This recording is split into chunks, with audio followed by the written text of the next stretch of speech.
दोस्तों, आज मैं आपके लिए इंग्लिश ग्रामर की सबसे इंपॉर्टेंट वीडियो लेके आया हूं, जिसमें मैं आज आपको पास्ट इंडेफिनिट टेंस को बहुत ही अच्छी तरीके से हिंदी के सेंटेंस के माध्यम से समझाने वाला हूं। नमस्कार दोस्तों, मेरा नाम है विक्की और मैं आपके अपने YouTube चैनल विक्की की पाठशाला में स्वागत करता हूं। और दोस्तों, सबसे पहले मैं आपको दिखाना चाहता हूं कि आज के इस वीडियो में हम क्या क्या कवर करेंगे। तो पहली स्लाइड में हम देखेंगे कि ये जो पास्ट इंडेफिनिट टेंस होता है उसको कैसे उसकी पहचान की जाती है, यानी उसकी पहचान को समझेंगे। और फिर देखेंगे हम कि इसका रूल क्या होते हैं। फिर इसके बाद देखेंगे कि इसकी कुछ इंपॉर्टेंट बातें। और तीसरी स्लाइड में मैं आपको सिंपल, नेगेटिव और इंटरोगेटिव तीनों प्रकार के सेंटेंस बना के दिखाऊंगा। और अंत में दोस्तों मैं आपको दूंगा एक होमवर्क जिसे आपने करके रखना है। अगर आपको कोई भी डाउट होगा तो आप मुझे कमेंट में जाके पूछ सकते हैं। कोई भी वर्ड मीनिंग, कोई वर्ब हो, कोई भी वर्ड मीनिंग हो, आप मुझसे पूछ सकते हैं और जिसका मैं सोल्यूशन आपको नेक्स्ट क्लास में, नेक्स्ट वीडियो में करके दिखाऊंगा। तो दोस्तों चलिए आज का वीडियो हम स्टार्ट करते हैं। बट वीडियो को स्टार्ट करने से पहले मेरी छोटी सी रिक्वेस्ट कि अगर आप इस चैनल पे नए हैं तो हमें सब्सक्राइब जरूर करें, क्योंकि विक्की की पाठशाला आपके लिए इकोनॉमिक्स, इंग्लिश और मैथ्स की बहुत अच्छे वीडियोस बनाएगा इन फ्यूचर में। तो हमारे साथ जरूर जुड़ें। तो चलिए आज का वीडियो हम स्टार्ट करते हैं। और दोस्तों, वीडियो को स्टार्ट करने से पहले मैं आपसे रिक्वेस्ट कर रहा हूं, वीडियो पूरा अंत तक जरूर देखें। आधे घंटे से ऊपर का वीडियो बनेगा, बट अगर आप एक बारी इस वीडियो को पूरा देख लेंगे तो आपको कोई भी दूसरा वीडियो देखने की जरूरत नहीं पड़ेगी, ये मैं आपसे दावे से कह सकता हूं। और आपको पहली बार पास्ट इंडेफिनिट बिल्कुल अच्छे तरीके से समझ में आ जाएगा। तो चलिए अब बिना टाइम जाया किए हम वीडियो को स्टार्ट करते हैं। तो सबसे पहले मैं दोस्तों आपको बताना चाहता हूं कि आखिर ये पास्ट इंडेफिनिट टेंस होता क्या है। देखिए, इंडेफिनिट का मतलब होता है अनिश्चित। अनिश्चित का मतलब होता है कि जो कर्ता कार्य करता है ना, उसके बारे में पूरी जानकारी नहीं होना ही उसे क्या बनाता है, अनिश्चित बनाता है। जैसे वर्तमान की अगर हम बात करें, प्रेजेंट इंडेफिनिट की बात करें, तो उसका सेंटेंस जब मैंने आपको सिखाया था अपने चैनल पे, मैंने बताया था कि प्रेजेंट इंडेफिनिट टेंस में हम जो भी कार्य करते हैं ना, वो अनिश्चित को दर्शाते हैं। जैसे मैं आम खाता हूं, मैंने कहा मैं आम खाता हूं, कब खाता हूं मैंने नहीं बताया। मेरे पापा कार्यालय जाते हैं, कब जाते हैं ये नहीं बताया। यानी कर्ता के कार्य के बारे में जानकारी तो दी जाती है, बट वो पूरी जानकारी नहीं होती। ऐसे ही दोस्तों अगर हम बात करें पास्ट इंडेफिनिट की, तो पास्ट इंडेफिनिट को भी अनिश्चित भूतकाल कहते हैं। जो भी हमारे वर्तमान के कार्य होते हैं ये बीतते बीतते क्या बनते हैं, हमारा भूतकाल बनता है। यानी भूतकाल में जितने भी अनिश्चित कार्यों के बारे में बताया जाता है। जैसे अगर मैं कहूं मैंने 2 दिन पहले फिल्म देखी, मैंने ऐसे कहा, या मेरी मम्मी ने मुझे पैसे दिए।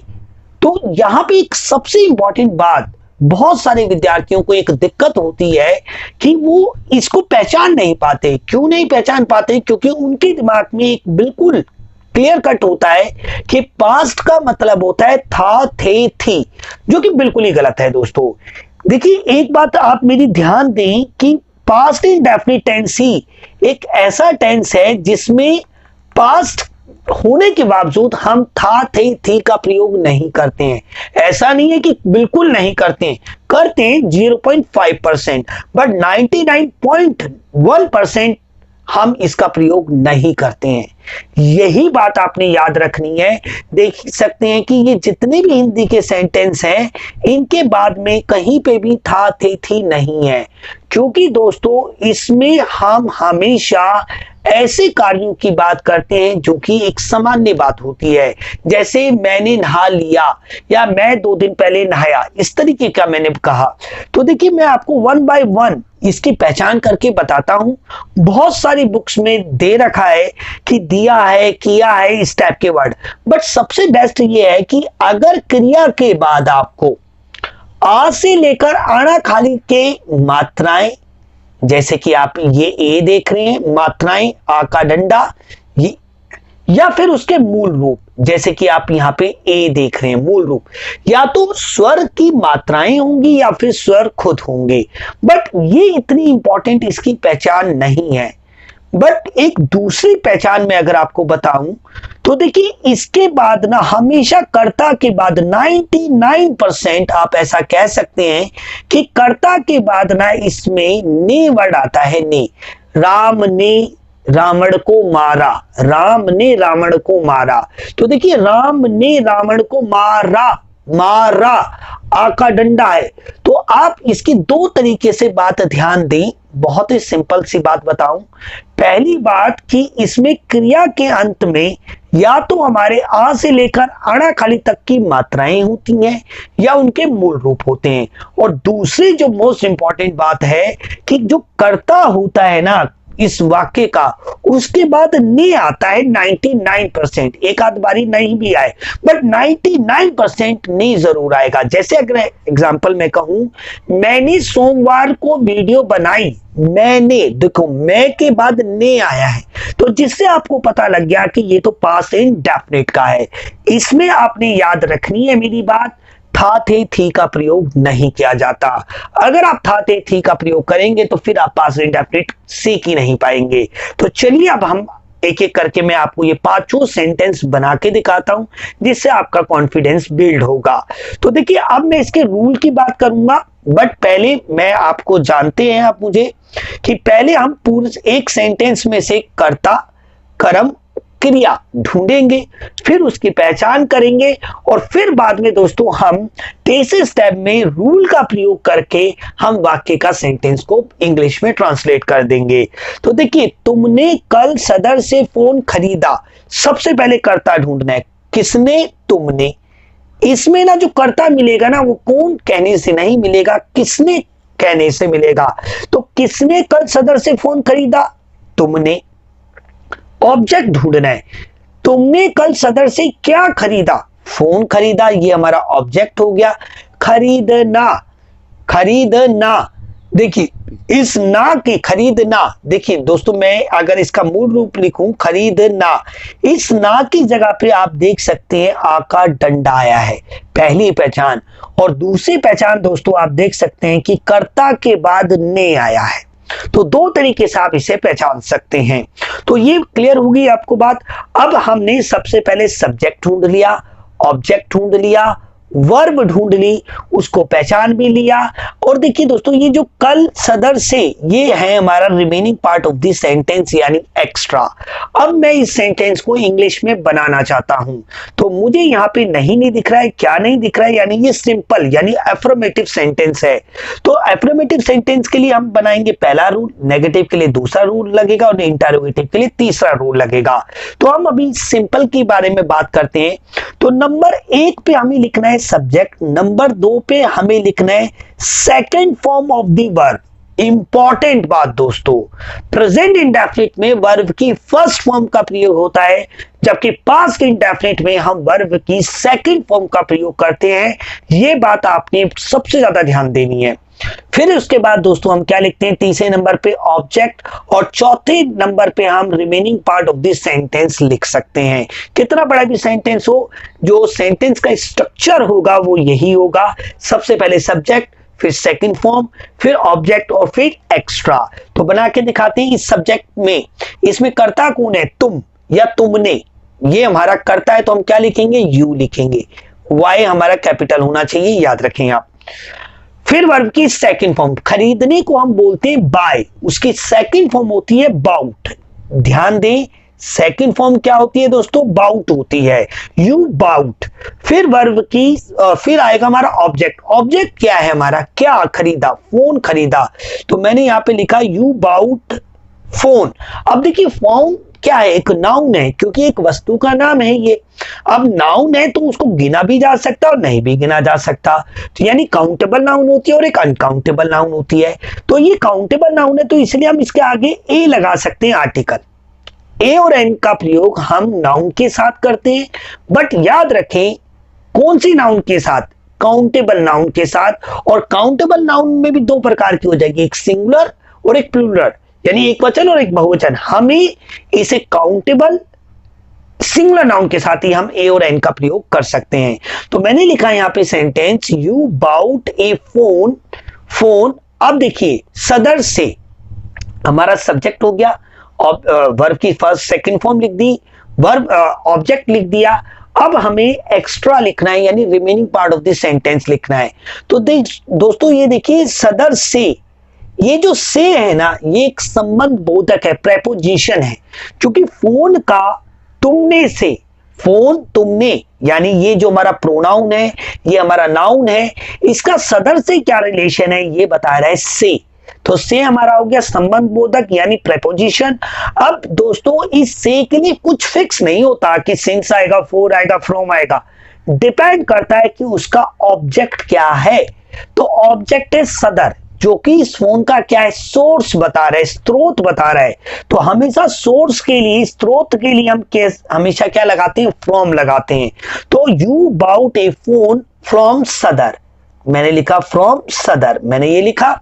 अब जरा ध्यान दीजिए, ये जो कल क्या है, अगर आपसे मैं पार्ट ऑफ स्पीच की बात करूं, जिसमें हमारा noun, pronoun, adjective, verb, adverb, preposition, conjunction और इंटरजेक्शन, ये सब आते हैं, उनमें से आप मुझे बताइए कि कल क्या है।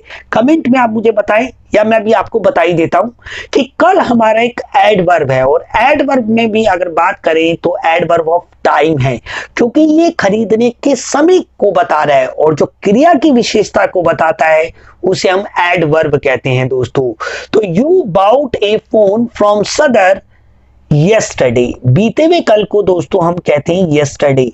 और एक बात आपने याद रखनी है कि सदर हमारा नाउन है, प्रॉपर नाउन है, इसलिए एस कैपिटल आना चाहिए, और लास्ट में फुल स्टॉप डालना बिल्कुल भी ना भूलें। तो ये मैंने आपको बिल्कुल ग्रामेटिकली बिल्कुल करेक्ट बना के दिखाया है सेंटेंस। अगर आपको ये समझ में आया तो प्लीज इस वीडियो को लाइक करें, ये मेरी आपसे रिक्वेस्ट है। अब बना के दिखाता हूं मैं आपको सेकंड सेंटेंस। मेरे पापा ने मेरे लिए पैसे भेजे, मेरे पापा ने मेरे लिए पैसे भेजे। हमें ऐसा बोलने की जरूरत ही नहीं है कि मेरे पापा ने मेरे लिए पैसे भेजे थे, ऐसे बोलने की जरूरत ही नहीं है। आप कल की कोई भी बात बोलो, वो सारी पास्ट इंडेफिनिट से रिलेटेड होंगी। 2 घंटे पहले की कोई बात बोलो, वो भी पास्ट इंडेफिनिट से रिलेटेड होगी। यानी पास्ट इंडेफिनिट में याद रखें आप कि था, थे, थी का प्रयोग नहीं किया जाता है। किसने मेरे लिए पैसे भेजे, मेरे पापा ने, ये हो गया सब्जेक्ट। मेरे पापा ने मेरे लिए क्या भेजे, ऑब्जेक्ट हो गया भेजना। देखिए भेजना, इस ना की जगह पे एक ही मात्रा आई है, और ये तो हो गई पहली पहचान। दूसरी पहचान ये हो गई कि पापा जो कि करता है इस वाक्य के, उसके बाद है ने। मैंने आपको 2 तरीके से ये बात समझाई। अब इस सेंटेंस को मुझे क्या करना है, इंग्लिश में बनाना है। अब मेरे लिए भी बता देता हूं मैं आपको कि ये remaining part of the sentence यानी ये एक्स्ट्रा है, और अगर बात करें तो ये प्रीपोजिशनल ऑब्जेक्ट है और लिए हमारी प्रीपोजिशन है। तो देखिए मैं अगर इसको ये बात कहूं तो मेरे पापा को, भाई हमने सब्जेक्ट ढूंढा, ऑब्जेक्ट ढूंढा, वर्ब ढूंढी, पहचान कर ली। अब सेंटेंस के अकॉर्डिंग यानी रूल के अकॉर्डिंग हम इससे बनाएंगे। तो नंबर 1 पे क्या आता है, सब्जेक्ट आता है। सब्जेक्ट कौन है, मेरे पापा। मेरे पापा को हम इंग्लिश में क्या कहेंगे, माई डैड या माई फादर। मैंने लिख दिया माई डैड, ठीक है। अब वर्ब की सेकेंड फॉर्म, भेजने की फर्स्ट फॉर्म होती है सेंड, SEND। पर इसकी सेकंड और थर्ड फॉर्म बनाने के लिए हम डी को टी में कन्वर्ट कर देते हैं, तो सेंट हो जाता है। तो माई डैड सेंट, मैंने लिखा my dad sent, my dad sent. अब क्या भेजे, डायरेक्ट ऑब्जेक्ट हम पहले लगाएंगे। देखिए जो क्या से मिलता है ना, वो हमारा डायरेक्ट ऑब्जेक्ट होता है, और जो मेरे लिए, तुम्हारे लिए, ये तो प्रीपोजिशनल ऑब्जेक्ट है। तो डायरेक्ट ऑब्जेक्ट पहले होता है और प्रीपोजिशनल ऑब्जेक्ट उसके बाद होता है।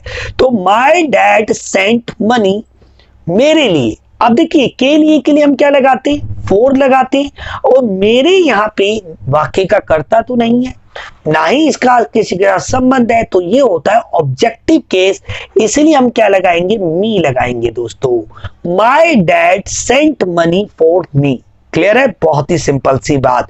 अब बनाते हैं अपना तीसरा सेंटेंस। राहुल और सुनीता ने बैंक से पैसे चोरी किए। अब किसने किए, राहुल और सुनीता ने, ये तो हो गया सब्जेक्ट। क्या किए, पैसे चोरी किए। कहां से मत बोले आप, अगर कहां से ढूंढेंगे ऑब्जेक्ट तो गलत हो जाएगा। तो इसीलिए आप हमेशा यही कोशिश करें कि जब भी आप ऑब्जेक्ट ढूंढते हो तो क्या से ढूंढे, पहले नंबर पे क्या से ना मिलने पर किसको से ढूंढे, और जब क्या किसको दोनों से ना मिले तभी आप कहां से ढूंढे। तो बहुत ही इंपॉर्टेंट बात है दोस्तों ये। तो हमने सब्जेक्ट ढूंढा, ऑब्जेक्ट ढूंढा, वर्ब क्या है, चोरी करना, चोरी करना। और दोस्तों कहां से, बैंक से, ये हो गया remaining part of the sentence यानी एक्स्ट्रा। अब इसे मुझे इंग्लिश में बनाना है, पर मैं इसको पहले पहचान के दिखाता हूं। देखिए चोरी करना, अगर मैं इसको लिखूं चोरी करना, देखिए इस ना की जगह पे, इस ना की जगह पे ए आया है जो कि ए का मूल रूप है। देखिए ये जो आ लिखते हैं, आ लिखते हैं, ये इसका मूल रूप है, ये इसका मात्रा रूप है। तो जो भी क्रिया होगी ना उसके अंत में या तो मात्रा हो सकती है स्वरों की, या उसका मूल रूप खुद हो सकता है। तो यहाँ पे मूल रूप आया है। और एक और पहचान दोस्तों यहाँ पे कि कर्ता जो है हमारे राहुल और सुनीता, उसके बाद ने वर्ड आया है जो कि आपको साफ साफ बता रहा है कि ये पास्ट इंडेफिनिट का टेंस है। तो राहुल लिखते हैं सबसे पहले, क्योंकि पहले नंबर पे हमें क्या लिखना है, राहुल एंड सुनीता। मैंने लिखा राहुल एंड सुनीता, ये हमारा सब्जेक्ट है, पहले नंबर पे हमने लिख दिया। अब वर्ब की सेकंड फॉर्म लिखनी है। वर्ब की सेकंड फॉर्म क्या है, चोरी करना। तो चोरी करना यानी चोरी करने को बोलते हैं स्टील, उसकी सेकंड फॉर्म होती है स्टॉल, और थर्ड फॉर्म होती है स्टॉलन। तो देखिए बहुत ही सिंपल, यहां पे मैंने लिखा है स्टॉल, मैंने क्या लिखा है stall, Rahul and Sunita stall. अब ऑब्जेक्ट क्या है हमारा, डायरेक्ट ऑब्जेक्ट, ना कि प्रीपोजिशनल ऑब्जेक्ट। हमारा डायरेक्ट ऑब्जेक्ट है मनी। तो मनी हम लिखेंगे यानी पैसे, और फिर उसके बाद हम क्या लिखेंगे, प्रीपोजिशनल ऑब्जेक्ट जो कि remaining part of the sentence है, बैंक से। तो मैं यहां पे लिख दूंगा बैंक क्या है, उस पैसे को चोरी करने का सोर्स है, स्रोत है, इसलिए स्रोत दिखाने के लिए हमेशा फ्रॉम वर्ड लगाया जाता है। फ्रॉम बैंक, मैंने लिखा फ्रॉम बैंक। तो हमारा सेंटेंस बन गया Rahul and Sunita stall money from bank. बहुत ही सिंपल दोस्तों। अब बनाते हैं अपना चौथा सेंटेंस। पुलिस ने चोरों को भारत में पकड़ा। सबसे पहला काम आपने कर्ता ढूंढना है, कौन, किसने, पुलिस ने, सब्जेक्ट हो गया। किसको पकड़ा, किसको, क्योंकि पुलिस ने चोरों को क्या पकड़ा से कुछ नहीं आएगा। पुलिस ने चोरों को यानी पुलिस ने भारत में किसको पकड़ा, चोरों को, ये हमारा आ गया ऑब्जेक्ट। क्लियर है। और देखिए दोस्तों कहां पकड़ा, भारत में, ये तो हो जाएगा एक्स्ट्रा। पकड़ना, देखिए पकड़ना, अगर मैं लिखूं पकड़ना, इस पकड़ना की जगह पे आ का डंडा है। बहुत ही सिंपल। ये तो हो गई पहली पहचान। दूसरी पहचान ये कि कर्ता के बाद ने है। बहुत ही सिंपल, पुलिस ने, ये जरा ध्यान दें। तो सबसे पहले हमने सब्जेक्ट ऑब्जेक्ट वर्ब ढूंढा, पहचान कर ली, एक्स्ट्रा भी मैंने कर दिया। अब मैं इसे बना के दिखाऊंगा इंग्लिश में। तो देखिए पहले नंबर पे हमें क्या लिखना है, सब्जेक्ट। सब्जेक्ट क्या है हमारा, पुलिस, मैंने लिखा पुलिस, लिख दिया। फिर वर्ब की सेकंड फॉर्म, भाई चोर मतलब पकड़ने को हम बोलते हैं। देखिए अगर कोई नॉर्मल कोई चीज पकड़ता है तो हम उसे कहते हैं कैच, ठीक है। और हाथ में कोई चीज पकड़ के रखता है तो उसे हम बोलते हैं होल्ड। और अगर कोई व्यक्ति, अगर कोई चीज पकड़ी जाती है बट पुलिस के द्वारा पकड़ी जाती है तो पकड़ना नहीं होता, वो गिरफ्तार करना होता है। तो पुलिस पकड़ के समोसे नहीं खिलाएगी आपको, जेल में डालेगी, यानी गिरफ्तार कर लिया तो अरेस्ट वर्ड का यहां पे प्रयोग होगा। ये बात आप ध्यान दें। तो देखिए पुलिस अरेस्ट, मैंने लिखा AR और रेस्ट लिखा और उसकी सेकंड फॉर्म लिख दी अरेस्ट। तो पुलिस अरेस्ट। अब देखिए जो चोर होता है उसे हम, एक चोर होता है तो हम बोलते हैं थीफ, और एक से ज्यादा होता है तो उनसे हम बोलते हैं थीव्स। तो ये आप याद रखें। तो देखिए बहुत ही सिंपल, मैंने लिखा पुलिस अरेस्ट थीव्स, क्योंकि एक से ज्यादा है, ध्यान दें, थीव्स। अब भारत में, ये में क्या है, प्रेपोजिशन है, प्रेपोजिशनल ऑब्जेक्ट हो गया भारत। तो भैया इन आएगा क्योंकि भारत एक बड़ा स्थान है और भारत एक हमारी क्या है, प्रॉपर नाउन, तो इसलिए आई कैपिटल आएगा और लास्ट में फुल स्टॉप। तो हमारा सेंटेंस बन गया police arrest thieves in India. Clear है, बहुत ही सिंपल सी बात। अब बनाते हैं अपना पांचवा सेंटेंस कि प्रधानमंत्री ने संसद में भाषण दिया और उनको कुछ आता ही नहीं भाषण देने के अलावा। नरेंद्र मोदी साहब केवल भाषण देते हैं और कुछ नहीं देते। तो ये मेरा मजाक है, मैं वैसे मजाक बना रहा हूं और आप मेरे मजाक से सहमत होंगे। तो देखिए, प्रधानमंत्री ने संसद में भाषण दिया। क्लियर है भाई, प्रधानमंत्री ने संसद में भाषण दिया। किसने? प्रधानमंत्री ने। क्या दिया? भाषण दिया। भाषण, भाषण ऑब्जेक्ट हो गया, देना क्या हो गया? वर्ब। और कहां? संसद में। ये हो गया हमारा एक्स्ट्रा। तो इसे हम कैसे बनाएंगे? बहुत ही सिंपल। अब भाई प्रधानमंत्री को हम क्या बोलते हैं? पीएम, शॉर्ट में प्राइम मिनिस्टर। हम क्या लगा सकते हैं? Prime minister. प्राइम मिनिस्टर को थोड़ी सी रिस्पेक्ट देने के लिए, जो कि देनी चाहिए, हम आगे द लगा सकते हैं, the prime minister, the prime minister. अब भाषण देने के लिए हम इस्तेमाल करते हैं डिलीवर, और उसकी सेकंड फॉर्म होती है डिलीवर्ड। तो देखिए, the prime minister delivered a speech at parliament, parliament. तो मैंने यहां पे सेंटेंस बना दिया, the prime minister delivered a speech at parliament. तो दोस्तों, आपने देखा कितना इजी है पास्ट इंडेफिनिट टेंस को समझना। अगर आपको ये समझ आया है और आप चाहते हैं कि मैं ऐसे ही आपके लिए वीडियो बनाता रहूं, तो प्लीज लाइक करके जाएं वीडियो को। अब आगे बढ़ते हैं, हम नेक्स्ट स्लाइड पे चलते हैं। कुछ इंपॉर्टेंट बातें दोस्तों मुझे आपको बतानी है जब मैं आपको नेगेटिव इंटरोगेटिव बताने से पहले। पहली बात दोस्तों, इसमें एक बहुत ही ज्यादा इंपॉर्टेंट बात कि पास्ट इंडेफिनिट का जो सिंपल सेंटेंस होते हैं ना, जो भी मैंने आपको 5 बना के दिखाए, उसमें वर्ब की हमेशा दूसरी अवस्था यानी second form of the verb का ही प्रयोग किया जाता है। आप देख भी सकते हैं, मैंने पीछे आपको सारे में सेकंड फॉर्म करके दिखाई। पर दोस्तों, नेगेटिव और इंटरोगेटिव में जैसे हम इसको बनाते हैं तो हम सेकंड वर्ब को किस में कन्वर्ट कर देते हैं? फर्स्ट में कर देते हैं। उसका रीजन क्या है, ऐसा क्यों करते हैं? क्योंकि दोस्तों बहुत ही सिंपल सी बात है, ये जो डू होता है ना, इसकी सेकंड फॉर्म होती है डिड, ठीक है, और थर्ड फॉर्म होती है डन, ठीक है। तो डिड क्या है? डू की क्या है? सेकंड फॉर्म है, सेकंड फॉर्म। रियल में ये जो डिड है ना, ये एक मार्जिनल वर्ब है। अब बहुत सारे विद्यार्थी ये सोच रहे होंगे कि मार्जिनल वर्ब क्या होती है। बहुत ही सिंपल, आप जानते हैं कि हमारी कुछ हेल्पिंग वर्ब होती हैं, कुछ मेन वर्ब होती हैं, और जो वर्ब दोनों का काम कर दें, हेल्पिंग और मेन दोनों का वर्ब कर दें, उन्हें हम मार्जिनल वर्ब कहते हैं दोस्तों। क्योंकि आपने देखा होगा डिड का प्रयोग हम एज अ मेन वर्ब भी करते हैं और एज अ हेल्पिंग वर्ब भी करते हैं। तभी मैंने यहाँ पे लिखा है कि डिड एक मार्जिनल वर्ब है। और डिड का प्रयोग होने के बाद याद रखना है कि आपने क्रिया की पहली अवस्था का ही प्रयोग करना है। जैसे मैं अगर आपको एग्जांपल दूं, मैंने लिखा आई स्टॉल मनी, मैंने लिखा आई स्टॉल मनी, मैंने पैसे चोरी किए। ऐसा नहीं कहूंगा कि मैंने पैसे चोरी किए थे, क्योंकि थाते थी का हम प्रयोग ही नहीं करते। अब मैं इसका नेगेटिव बनाना चाहता हूं, तो मैं कैसे बनाऊंगा? It is very simple. I क्या लगाऊंगा? डिड।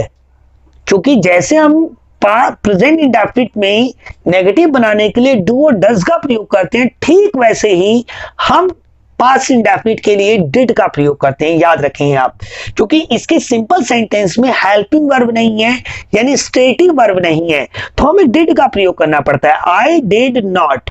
जैसे ही मैंने डिड का प्रयोग किया है, तो ये स्टिल जो होगा ना दोस्तों, ये स्टॉल जो होगा स्टिल में बदल जाएगा। तो सेंटेंस क्या हो जाएगा? I did not steal money, I didn't steal money। Short में हम didn't पे कहते हैं। इंटेरोगेटिव बनाऊंगा तो मैं लिखूंगा did I steal money। तो आपको मैं ये बात समझाना चाह रहा हूं कि did का प्रयोग होने के बाद you can't apply second form, you have to apply only first form of the verb। ये बात आपने याद रखनी है। ऐसा क्यों होता है? Because did is the second form of the verb, second form of the do। क्योंकि डिड जो है हमारी सेकंड फॉर्म है डू की, और ये एक मार्जिनल वर्ब भी है दोस्तों।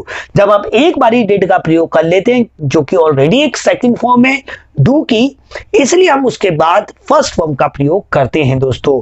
तो चलिए अब आगे इस चीज को मैं और अच्छी तरीके से आपको बताता हूं, जल्दी जल्दी मैं आपको बताता हूं दोस्तों। आप में से बहुत सारे विद्यार्थी सोचते होंगे कि मैं काफी डिटेल में बताता हूं, तो यही चीज, यही मेरी टेक्निक है, इसी तरीके से मैं बताना पसंद करता हूं।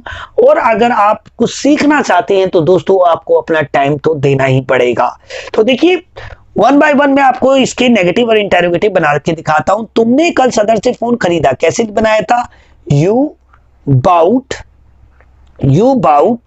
ए फोन, या मोबाइल भी लिख सकते हैं। You bought a phone from Sadar, Sadar का एस कैपिटल क्योंकि वो एक प्रॉपर नाउन है। और कल के लिए हम लगाएंगे यस्टरडे जो कि एक एडवर्ब है, और एडवर्ब में कौन सा? एडवर्ब ऑफ टाइम है दोस्तों। क्या है? एडवर्ब ऑफ टाइम, याद रखें। अब मैं इसका नेगेटिव बनाना चाहता हूं, कैसे बनाऊंगा? बहुत ही सिंपल। सबसे पहले मैं लिखूंगा यू, लिखा, क्योंकि आपको रूल मैंने पीछे लिख ही रखा है कि सब्जेक्ट लिखें, डिड लिखें, और फिर उसके बाद दोस्तों नोट भी लिखें। ये बात यानी डिड नॉट का प्रयोग आप करेंगे जैसे आप प्रेजेंट इंडेफिनिट में डू नॉट या डज नॉट का प्रयोग करते हैं, बस ठीक आप उसे डिड नॉट में चेंज कर देंगे तो वो पास्ट इंडेफिनिट बदल जाएगा। अभी मैं आपको ये चीज समझाऊंगा। तो देखिए यू डिड नॉट, मैंने लिखा यू डिड नॉट बाय। तो आप देखिए दोस्तों ये जो बाउट था ना, किसमें कन्वर्ट हो गया? बाय में कन्वर्ट हो गया। यही इंपॉर्टेंट बात है, बाकी remaining part of the sentence same रहेगा। इंटेरोगेटिव की बात करें तो हम डिड का डी कैपिटल बनाएंगे, डिड लिखेंगे। Did you buy a phone from Sadar yesterday? क्या तुमने कल सदर से एक फोन खरीदा या फोन खरीदा? इस तरीके से हम बोलेंगे। इस सेकंड सेंटेंस को देखिए कैसे लिखा मैंने, my dad sent money for me, मेरे लिए, फॉर मी। क्लियर है? बहुत ही सिंपल। मनी हमारा क्या है? डायरेक्ट ऑब्जेक्ट, और फॉर मी ये जो है ये हमारा प्रीपोजिशनल ऑब्जेक्ट है दोस्तों, याद रखनी है आपको बात। अब इसका नेगेटिव बनाना है, my dad. It is very simple. My dad के बाद क्या आएगा? डिड आएगा, डिड नॉट। मैंने लिखा डिड नॉट, या डिडंट भी लिख सकता हूं मैं। My dad did not. अब देखिए दोस्तों ये जो फर्स्ट सेकंड फॉर्म है ये बदल गई फर्स्ट में, और यही गलती विद्यार्थी अपने आंसर में कर देते हैं दोस्तों। याद रखें, ये बात आपने याद रखनी है कि डिड के बाद आपने फर्स्ट फॉर्म का ही प्रयोग करना है। इंटेरोगेटिव कैसे बनाएंगे? Did my dad sent money for me, ऐसे बनाएंगे, बाकी सेम रहेगा।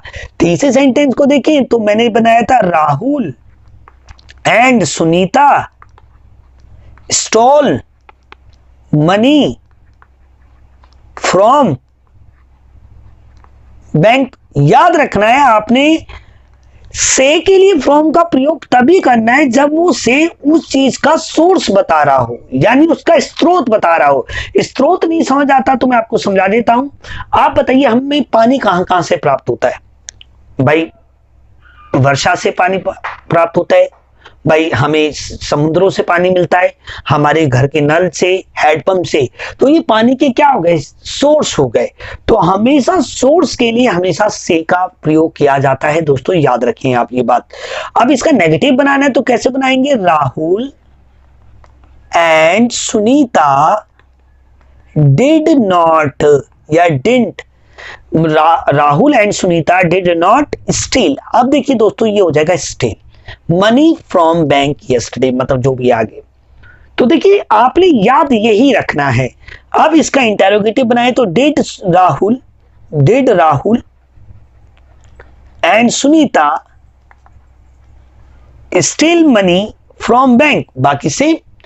अब चौथा देखिए, पुलिस ने चोरों को पकड़ा। कैसे लिखा मैंने? पुलिस। आप कुछ आर्टिकल लगाना चाहते हैं तो द पुलिस भी आप लिख सकते हैं। तो police arrest thieves, police arrest thieves in India. In India, यानी पुलिस ने चोरों को भारत में पकड़ा। अगर इसका नेगेटिव बनाना है, बहुत ही simple, police did not arrest. अब देखिए जो हमारी सेकंड फॉर्म थी वो किसमें चेंज हो गई, फर्स्ट में, इन इंडिया। इंटेरोगेटिव बनाएंगे तो डिड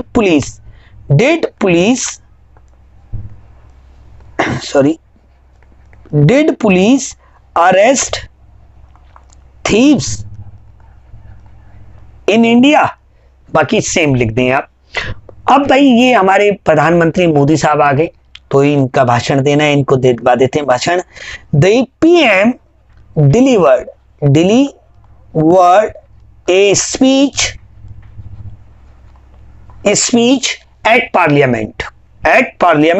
तो अगर मैं इसका नेगेटिव बनाऊंगा तो द पीएम डिडंट या डिड नॉट डिलीवर। तो देखिए डिलीवर्ड से हमारा क्या हो गया, डिलीवर्ड ए स्पीच, और इंटेरोगेटिव भी आप बना लेंगे। तो दोस्तों देखा आपने नेगेटिव और इंटेरोगेटिव बनाना कितना इजी है। बस एक बात आपने याद रखनी है कि जब भी हम कभी डिड का प्रयोग करेंगे तो हमें हमेशा वर्ब की फर्स्ट फॉर्म का ही प्रयोग करना है उसके बाद।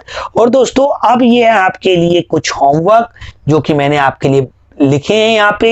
ये इसमें से कोई भी वर्ड मीनिंग अगर आप पूछना चाहेंगे तो मुझे आप कमेंट में जरूर लिखें, मैं आपका आंसर 100% दूंगा।